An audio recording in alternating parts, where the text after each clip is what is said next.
Hello, this is UCL Uncovering Politics, and this week we're looking at the real-world impacts of IMF lending.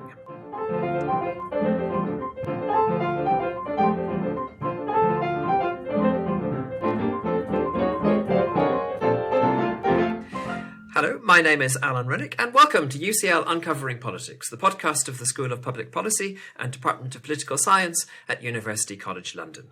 This week we're focusing on a new book about IMF lending. The IMF, the International Monetary Fund, exists among other things to provide policy advice and financial support to governments facing economic difficulties.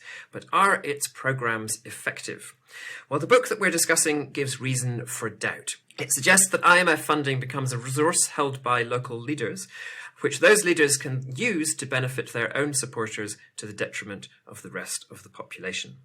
The book, called IMF Lending, Partisanship, Punishment and Protest, has two authors, and I'm delighted that both of them join me here to discuss it.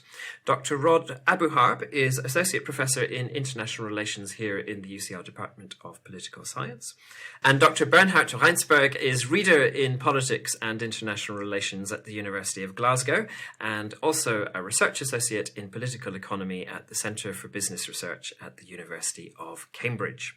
Rod and Bernhard, welcome both to UCL Uncovering Politics. It's great to have you both here. And I think it's perhaps useful if we just start off with a little bit of background here. So many listeners, I suspect, will have heard of the IMF, but maybe don't have much sense of what it actually is. So Bernhard, do you want to start us off just by explaining what is the IMF and what does it do? Yeah, of course. Thank you so much for having us. So the IMF was created together with the World Bank in 1944 at the Bretton Woods Conference. And the IMF's role was to oversee the system of pegged exchange rates of member governments and to provide a contingency reserve fund on which countries could draw on in case of balance of payments problems. Today, the institution has over 190 member states and has three main functions. First is the macroeconomic surveillance of members' economic policies. Second is to provide technical assistance on fiscal affairs, for instance, but also many other aspects of policy making. And third, and most controversial, to provide loans for countries in economic trouble. So can you tell us a little bit about the circumstances in which countries end up getting loans from the IMF? Absolutely. So countries can borrow up to their quota and can go beyond that quota if needed. And this is often to do with excessive fiscal deficits, excessive debt that, prevents countries from meeting their payment obligations, often denominated in foreign currency. So the IMF provides hard currency, fresh capital, when these countries need to repay their debt obligations. And how often does that happen? Do we have a sense of how many countries are currently in receipt of IMF loans? There was a heyday of these programs in the mid-90s when we had the Asian financial crisis, where we had about 68 active programs. And this number has come off slightly, so to about 40 to 50 in the most recent decade. But currently, we are also in that range between 30 and 40 countries, and the numbers are projected to rise again as, again, many countries are suffocating from the massive debt they have accumulated over the course of the COVID-19 pandemic. And Rod, maybe we should bring you in at this point. A concept that is relevant for this funding that comes up in the book is the concept of conditionality. Do you want to just explain what that means? Sure. Conditionality has been something that has been associated with IMF lending from its very beginning. And essentially the idea is that, governments who want to kind of borrow above the ceiling that Bernard was talking about, there's no such thing as sort of a free lunch, right? So the IMF will demand a range of economic reforms from these member states in order to receive these additional funds. And that these reforms are sort of broadly labeled conditionality, but they can range from things like, sort of privatizing a variety of state assets. They can include, potentially increasing your sort of tax base or having to engage in sort of austerity cuts. And it's usually with a view to kind of balancing the budget, and as Bernard was saying, to kind of pay back your debtors. And the underlying principle is that these economies will function much better once they're sort of brought back into balance. But also, I think the other thing that is important to think about with the conditionality is that it's not neutral in its approach. So there is an idea that a smaller state in general is better, one where the state tends to have less involvement in society is better. And from the economists who defend this approach say that it really sort of minimizes the probability of corruption, of kind of inefficient state intervention in the economy. So there is a sort of underlying normative set of arguments that economists make about why they should be handling these sort of debt crises in this particular way.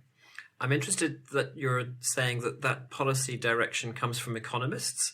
I guess so. I know very little about the IMF, but I guess my hunch would have been that there are power structures in the IMF, and that there are some member states that are more powerful than others, and that those might be kind of directing the policy stance that is taken. To what extent is it a kind of technocratic process, and to what extent is it more political and shaped by the interests of the member states? Well, I mean, it's clearly both, so I don't want to kind of sort of overemphasize that. And we know, there is this kind of long-standing kind of informal agreement that the head of the World Bank is an American, right? The head of the IMF is European, right? So politics is clearly heavily involved here. And politics is often also involved in terms of who gets loans and the types of conditions that they have, sort of how stringent they are or not. So are they allies of the US or the UK? And there's a long line of research that looks at the politics behind the lending. But the economics behind it is also something that has changed over time. And I think both matter here, but perhaps the clearest example that you've seen in the sort of the change is that there are a number of sort of economic models that they tried to use in the sort of 50s and 60s, primarily at the World Bank, in terms of sort of building large pieces of infrastructure and these other things. And that didn't seem to work very well. So partly driven by that, partly driven by a normative push that you saw in the US and the UK with sort of neoliberal economics taking a forefront, that you actually saw the content of what the bank and fund do change over time. But that was also a function of who they employ. So there's a long line of research looking at the fact that if you did economics in Chicago, you got hired, right? If you did heterodox economics elsewhere, you probably weren't going to get hired. So there's a particular ideological direction of certainly the IMF. I think the World Bank is probably sort of broader in its approach to these sort of development issues. Interesting. Bernhard, do you want to come in on that at all? No. That's okay, sure. Comprehensive. In that case, I will go on to another question. I should have said, if ever you do want to come in, just stick your hand up and you can come in. Okay, so that's really interesting. So we'll get on to your book in just a moment. But before we do that, it's useful just to understand what we already know from the existing literature, and I guess particularly what we know about the impact of IMF programs and IMF lending. And Bernhard, do you want to tell us a little bit about that? Yeah, so certainly there's a great interest in sort of the social economic consequences of these IMF programs. So of course, economists have often evaluated the IMF by what it's meant to achieve, namely to stabilize these countries, which I agree is sort of a very important dimension. But here there's no consensus really. So whether or not the IMF programs help countries to get back on track with economic growth is still an open question. Some findings say yes, others say no. For sure, we do have evidence that IMF programs do not help countries avert future financial crises. In fact, one can show that IMF programs increase the moral hazard for some countries, at least, namely those that are politically well connected to the major shareholders, and that this moral hazard creates reckless behavior in terms of self-insurance with reserves and more reckless economic policies. Great, thank you. So that's very useful context for your study. Rod, do you want to explain just what exactly it is that you're focusing on in this book? What's the core question that you're trying to answer? So I think the way we began thinking about this book, Bernard and I had a nice chat during the COVID lockdown. I was sitting in the back garden at that point in time, and I think Bernard was in some sunny location in Glasgow. And what really struck us about the existing literature, for me, there are a couple of puzzles. So one is that, as you've seen, overwhelmingly kind of negative effects of these programs on society at large, sort of worsening all sorts of areas of inequality, but also some evidence that politicians stay in power longer when they go into these programs. And that to me seems like a puzzle. So there's austerity, there's protests, there's poverty, but somehow politicians aren't being thrown out. So there's something going on there. So I think that's one puzzle. And then I think the other two things that really kind of grated on me, and that's because I'm a political scientist and I think about how governments retain power rather than an economist. So there are some very well-worn arguments in economics about who gets listened to. And these are primarily the groups that are most well-organized. And so this is the literature that we know well. But there's also, I think, a tension there by saying, well, look, if governments simply listen to those groups who are well-organized, then how do they respond to their voters? Because they need their voters to stay in office. And I think that's where this interest group approach really underplays the role of governments as political actors in the distribution of pain and benefit from these programs. So that's where our argument comes from. And so we think that when governments, face these difficult economic situations, they go to the Fund for Help. They don't have that much choice about what they can do. So they really have to implement the agreements that they make. But nevertheless, these increments have discretion, and we think governments use that discretion for their own political advantage. So they will cut spending in opposition areas, and they will try to protect their own supporters. So these kind of inequality outcomes that we see, and the fact that inequality worsens, we're able to explain who is this being done to.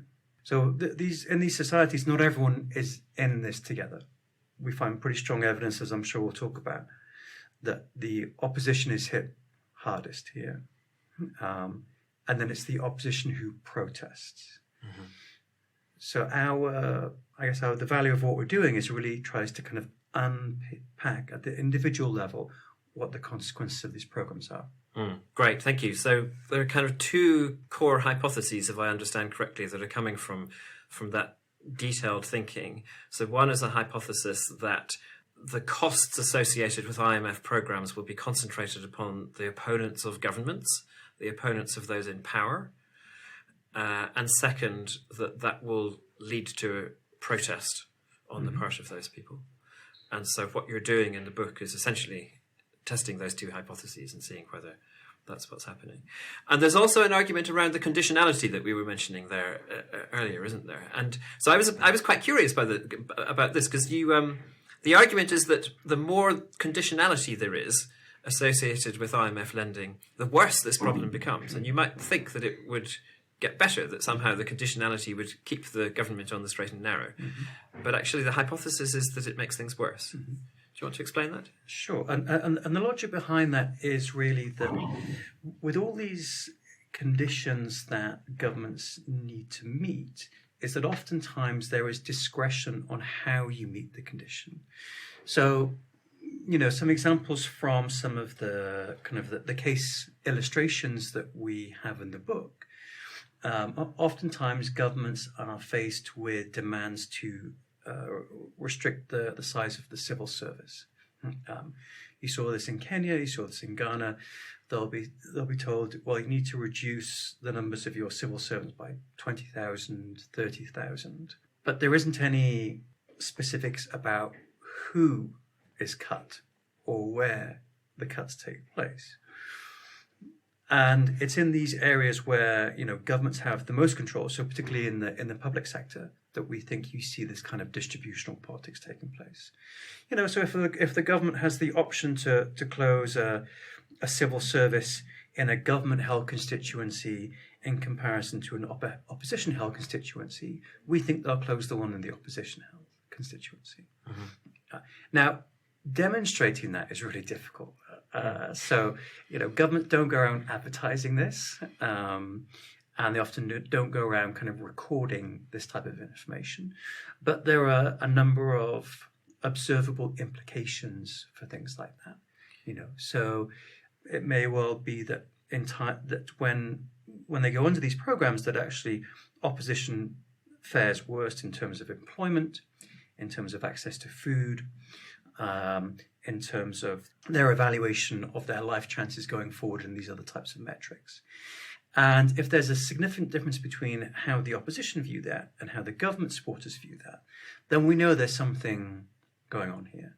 And then I think the really strongest set of tests is what do those differences look like when states are not under IMF lending, right? Do you see these significant differences or not? So it's not that we don't think distributional politics isn't at play in periods before, but we actually think it's much worse when governments go under these programs for these two reasons. So one is that they have this sort of curtailed fiscal envelope that they have to deal with now, right? So there's cuts, they have less money, and now they have to choose what to do with this constrained amount of money that they have. And we think that they will try to benefit their supporters first. So given that, someone has to pay for that, and we think it's the opposition that pays, and it makes sense, right? Why not? They're not going to vote for you anyway, so why not burden them? So really interesting. I'd like to pursue that further in just a moment, but just before we do so, we should perhaps just be clear about the methodology of the study. And you've started to talk there a bit about the evidence that you draw on. And Bernhard, do you want to take us through the logic of the methodology a bit more? So you've got both qualitative and quantitative evidence that you're drawing in here.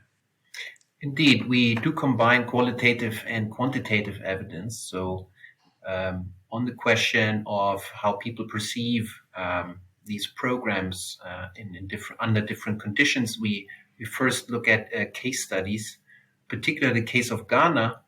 And this allows us basically to overcome one limitation of common survey data sets, which is that they don't have repeated observations, right? So here we can really draw out how different governments, when facing similar demands from the IMF, implement these conditions with the view to supporting their own, rewarding their own supporters and punishing opposition supporters. This was the case in Ghana, as we said, from when we see the transition from the Rawlings to the Kufuor administration.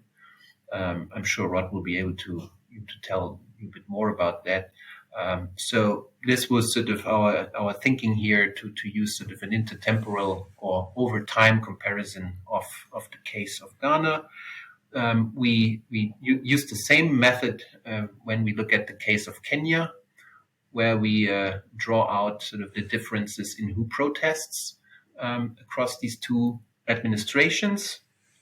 Now, we complement that because, with singular case studies, it's often difficult to generalize, right? So here the strength of the large N analysis comes in, and we mobilize evidence from 4 global barometers with broadly consistent findings, actually. So barometers, and you're referring multi-level. here to multinational public opinion surveys. Exactly. So first, the Afrobarometer from 1999 to 2001, a heyday of structural adjustment, and the Asian Barometer from 2005 to 2008, and the Latin American Barometer from 2005, as well as a global longitudinal world value survey data set. What is our approach here? We have a staged approach really where we first try to show the general patterns in the data between opposition supporters and government supporters with respect to the evaluations of these IMF programs and protest behavior. Now, this can, of course, be an ongoing feature of these societies, so that alone doesn't tell us much, which is why we also bring in this additional aspect of whether or not countries are under an IMF program. And it's precisely in those cases that we see an intensification of the distributive politics. We also exploit variation in the design of IMF programs, finding that these programs with more conditions, which leave governments more discretion to lump adjustment burdens on the opposition, also see a greater divergence between opposition and government supporters. So you've kind of answered the question that I was about to ask you there, which was that, so the hypothesis is that the costs of IMF programs will be concentrated upon government opponents. And in order to test that, you're looking at public opinion, and you're seeing that opposition supporters are less likely to be supportive of the program. But of course, you could think, well, maybe that's just because they're opposition supporters and they're not going to like what the government does. So it might not be an indicator of objectively what's actually going on. But what you're saying there, if I understand, is that crucially we find this effect only where the IMF are involved. We don't find the same effect where the IMF are not involved, where there is some kind of crisis and there's a need for structural adjustment on the part of the government, but the IMF are not involved. And you're saying in those cases we don't get the problem. So it seems to be specifically where the IMF is involved that we get this effect. Is that correct? Exactly. Indeed. So, of course, this is a super difficult challenge to untangle these perceptive biases with the real effects that these programs may have. But we undertake several empirical strategies to circumvent this challenge. So just looking at the outcome, for instance, that the structural adjustment program made my life worse, right? We do find, of course, a baseline differences between different partisans, but this difference increases when a country is under an IMF program. So that gives us some indication that it must be related to the problems that come along with these IMF programs and with the increased pressure for distributive politics that governments mount in these cases. So just to give you an idea of the numbers here, the baseline difference is 15 percentage points, but it is 20 or 25 percentage points under an IMF program between the two partisans. And once you look within those countries that already have a program, you find a 10 percentage point difference between the programs with few conditions and the programs with many conditions. So again, a further intensification of this effect here in the case of the Afrobarometer. Now, a second very convincing test that we do, at least from our perspective, is that we look at material outcomes. So, of course, these are perception-based measures that we typically have in these surveys, but we have no indication that people would lie to the interviewers when asked about whether they faced material hardships such as gone without food, gone without medicine, or gone without income. And here we find, again, very strong effects, so about 2.2 index points on a 1 to 12 scale. If a country is third test, we also show that these results hold along ethnic lines. So we would expect this, given what we know about African politics. This is also a finding that is consistent with the distributive politics hypothesis that we advance. That's all on the first hypothesis. Rod, do you want to tell us what the evidence is with regard to protest and the impact of these patterns upon protest? Sure. So as Bernard was saying, distributional politics is sort of not taking place outside of these financial crises, but we think that the fund makes these issues worse, and you see that with respect to protest as well. So as the number of conditions increase, so does the protest, and this fits well with our argument that government is sort of burdening opposition with the costs of these programs. And then people naturally protest that, right? Because they don't think it's fair, because they see it. And, there's evidence for, in this with respect to the case studies as well. So Kenya's a kind of a really good example. As Bernard was mentioning, we have this, sort of intertemporal approach where we examine, countries that were under IMF lending, but the government changes from one type to another. And then with the change in government, even though the loan conditions remain almost exactly the same, the behaviors of the government changes. And so you see this in Kenya under the Moi administration. He is backed by kind of a relatively narrow section of the population, the Kalenjin ethnic group, and he seems to be okay with people protesting him, as long as it's not his voters. So you see these types of protests erupt because of the cuts in public sector spending, in civil service that he makes.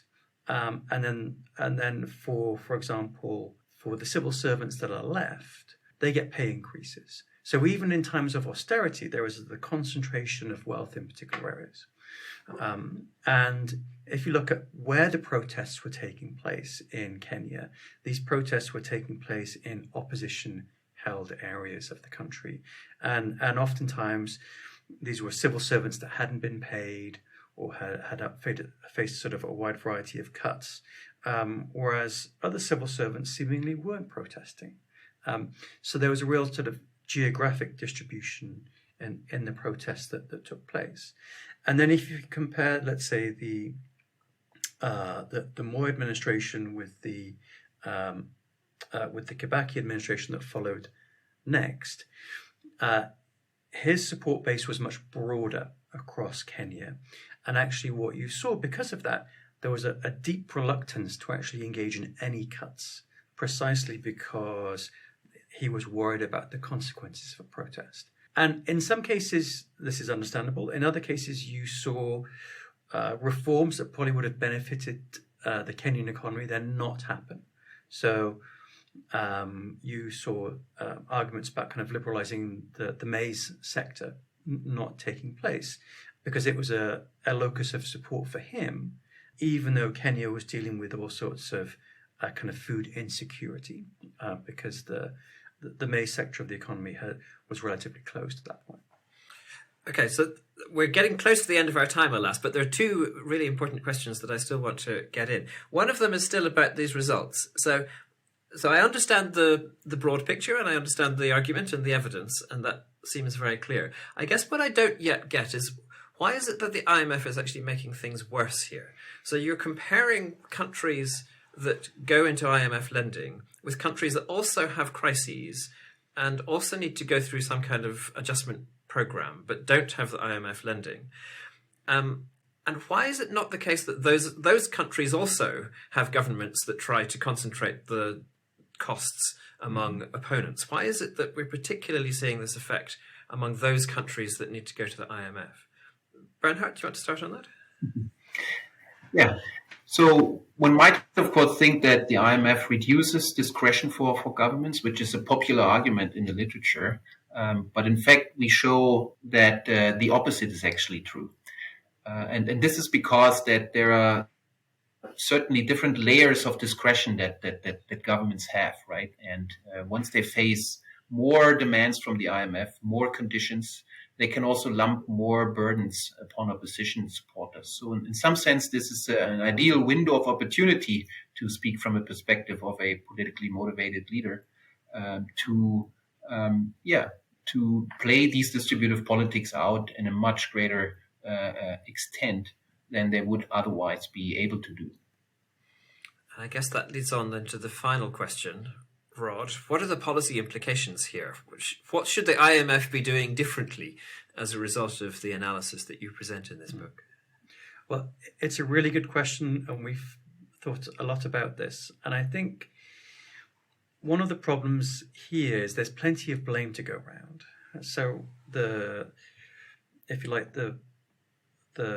local political economy story is about politicians acting like politicians, right? They're sort of fairly badly behaved. They want to make this for their own advantage. And some people within their societies benefit from that, but a lot of people don't. And of course, then the problem is that if you then reduce the discretion in these loans, which is the obvious thing to do, and being kind of much more prescriptive about what these governments are allowed to do in order to receive this funding, I think the politics of this then becomes one of claims around sort of neo-colonialism and these other types of claims. You've seen this made by Kenyan politicians and others. There are a number of episodes where the IMF wanted them to put through anti-corruption bills into Parliament because they knew large amounts of money was being siphoned off by these corrupt politicians. And then this gets framed as some kind of post-colonial enterprise by the IMF against developing economies. And so this is I think, politically very difficult. I think we can identify what is going wrong here in terms of the discretion that then politicians are using for their own advantage. But whether or not that's politically feasible to remove that discretion, because then governments won't go to the IMF for loans. They'll go to the Chinese for loans, right? They'll go to other actors for loans. And that also has political implications. We know that this funding is used for kind of soft power purposes as well.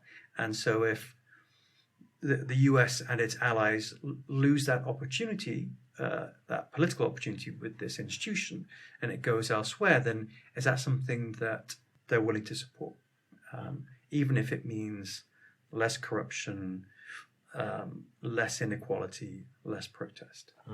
That's fascinating. So it's a real policy quandary facing the IMF there. Well, thank you so much, Rod and Bernhard. Alas, we have to finish it there, but it's been a really interesting conversation. I confess that when I saw that this topic was coming up, I thought, gosh, that's quite dry. But actually, it's incredibly important, and it's really fascinating to hear you talking about the book. So we have been discussing the book IMF Lending, Partisanship, Punishment and Protest by Rodwan Abu Harb and Bernhard Reinsberg. It will be out imminently, published by Cambridge University Press as part of the Cambridge Elements series, and it's available now for pre-order online. As ever, you will find all of those details in the show notes for this episode. Next week is Reading Week here at UCL, so we'll be taking a short break, but we'll be back in 2 weeks' time to discuss some intriguing new research on the philosophy of language.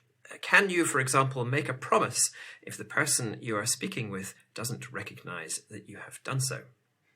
Remember to make sure you don't miss out on that or other future episodes of UCL Uncovering Politics. All you need to do is subscribe. You can do so on Apple, Google Podcasts, or whatever podcast provider you use. I'm Alan Rennick. This episode was produced by Alice Hart and Eleanor Kingwell-Banham. Our theme music is written and performed by John Mann. This has been UCL Uncovering Politics. Thank you for listening.